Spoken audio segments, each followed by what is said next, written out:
සුබ දවසක්. අද මම බ්‍රහස්පති ග්‍රහය ගැන හඳුන්වා දීමක් කරනවා. මීට ඉස්සෙල්ලා වීඩියෝ වලින් අනිකුත් ග්‍රහයන් පිළිබඳ හඳුන්වා දීමක් කරා. දැනට බ්‍රහස්පති ග්‍රහය සහ කේතු සහ රාහු ග්‍රහයන් ඉතිරි වෙලා තියෙනවා හඳුන්වා දීමක් කරන්න. අද මම කවුරුත් කැමති ග්‍රහයෙක් වන බ්‍රහස්පති ග්‍රහය ගැන ඔබට කරුණු කීපයක් කියලා ඒ ගැන කියලා දෙන්නම්.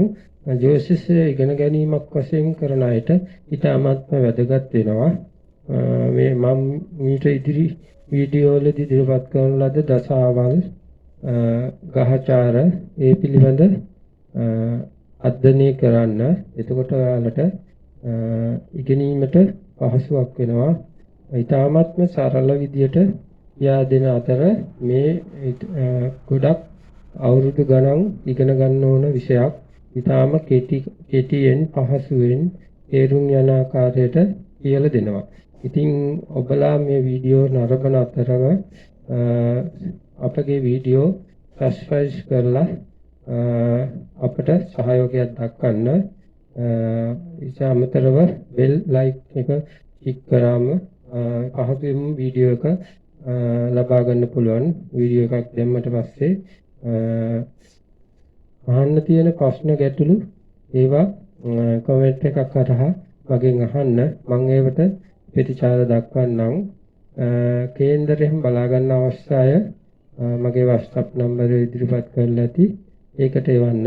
මම ඒව බලලා ඒවා ගුණ කියන්නම්. සත්‍යම දෝෂිත කරුණු මම පාන්න නැතුව ඔබලට දැනගන්න පුළුවන් එකම අවස්ථාව මෙය විය හැකි. තාමත්ම පහසුවෙන් නොමිලේ කිසිම වියදමක් නැතිව දැනගන්න තියෙන මේ අවස්ථාව ප්‍රයෝජන ගන්නා ලෙස මම ඔයාලගෙන් ඉල්ලනවා.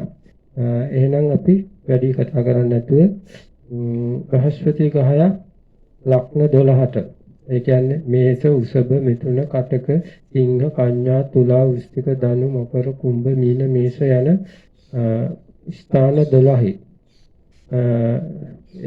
පිහිටියට පස්සේ උජ්ජලේකට බලපාන අපල කොහොමද කියලා අපි දැනගමු. මේ බ්‍රහස්පති ග්‍රහය කෙනෙක් ඇසූ පමණින්ම සුබ කියලා හිතාගෙන ඉන්නවා. බ්‍රහස්පති ග්‍රහය ලැබුණා නම් ඉතාමත් වාසනාවන්තයි. මට බ්‍රහස්පතියත් ලැබුණා නම් ඉතාමත් හොඳයි. බ්‍රහස්පති දශාව ගත කරන අයට ගොඩක් සැප සම්පත් ලැබෙනවා කියන අදහස ගොඩක් දිනාගේ හිතවල කාවැදලා තියෙනවා. ඒක මෙහෙමයි සිද්ධ වෙන්නේ. බ්‍රහස්පති ග්‍රහයද වෙන ග්‍රහයක්ද කියන එක නෙවෙයි අදාළ වැදගත් වෙන්නේ. ඒ ග්‍රහය ඒ කේන්දරය ගත වෙලා තියෙන ආකාරය අනුව තමයි ඒකේ ප්‍රතිඵලය ලැබෙන්නේ. අපි කියමු මේ බ්‍රහස්පති ග්‍රහය හොඳ රාශියක හොඳ භාවයක පිහිටලා තියෙනවා නම් අන්න ඒ ග්‍රහය හොඳ ප්‍රතිඵල ලබා දෙනවා. නරක රාශියක උත්පත්තියේදී පිහිටලා තිබුණොත් අන්න අපල විපාක වැඩි කරනවා. එහෙම නැතුව ග්‍රහයේ නමින් බ්‍රහස්පතිද සෙනසුරුද බුධද අඟහරුද යන ග්‍රහයන්ගේ නම් වලින් හොඳයි කියලා හිතාගෙන ඉන්න එක වැරදි මතයක්. ඒ ග්‍රහය හොඳ වෙන්නේ ඒ රාශියට යහපත් ආකාරයට පිහිටියොත් තමයි. අපි බලමු ලග්නේ ස්ථාන 12 පිහිටීමට අනුව සුභඵල අසුභඵල දෙන විදිය. මේකේ කේන්දරයේ බ්‍රහස්පති ග්‍රහය මේ ස්ථානයේ ඉන්නව නම් ඊ타මත්ම වාසනාවන්ත පිහිටීමක්. ඒකේනා අපි කියමු කර්මස්ථානයේ බ්‍රහස්පති 10 ඉන්නකොට ඒකෙන් ගුරුහංස යෝගයේ දෙනවා. ගුරුහංස යෝගයේ දෙනට පස්සේ හොඳ පින්වන්ත පිහිටීමක්. හොඳ සමාජයේ හොඳ ඉහළම තනතුරු වලට යන්න පිහිටීමක්. හොඳ උසස් අය ආශ්‍රය කරන්න හොඳ සමාජ වටපිටාවකට හේතු හැදෙන පිහිටීමක් තමයි බ්‍රහස්පති ග්‍රහය 10 කෙනෙක්ගේ ඉන්නවනම්.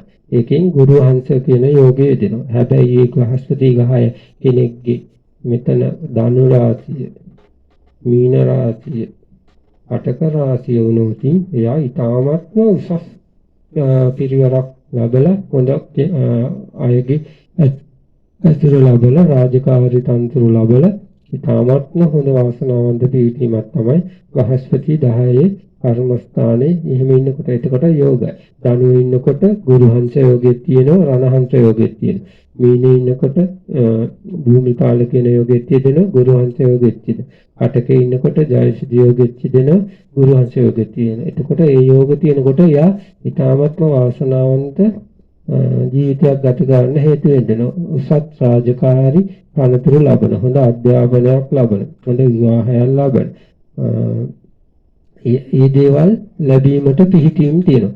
හැබැයි ඒවා වෙනස් වෙනවා අනිත් ග්‍රහය පිහිටීමත් එක්ක පොදුවේ ගත්තම බ්‍රහස්පති ග්‍රහය ඔහොම ඉන්න කෙනෙක්ගේ කේන්දරේ වාසනාවන්ත පිහිටීමක් වේදෙනවා. හැබැයි අනිත් ග්‍රහය දුර්වල වෙලා යම් කාලයක් දුක්ඛිත ජීවිතයක් ගත කරත් බ්‍රහස්පති දශාව ලැබූ කාලයකට අන්න යා සමාජයේ ඉස්මතු වෙලා පේන මොනවා හරි හේතුවක් ඇදලා එයා දියුණු වෙනවා. එහෙම නැත්නම් ප්‍රසිද්ධ වෙනවා. ඒක එයා ජීවත් වෙන වටපිටාවත් එක්ක තමයි දැනෙන්නේ. එයා නීතියට අනුව හොඳ යහපත් ජීවිතයක් ගත කරන කෙනෙක් වෙනොත් එයා යහපත් පැත්තෙන් සමාජයේ ඉස්මතු වෙලා එනවා. එයා තෝරගත්තේ නීති විරෝධී වැඩ එහෙම නැත්නම් වැරදි වැඩ වුණොත් එයා ඒ පැත්තෙන් ප්‍රසිද්ධියටපත් වෙනවා.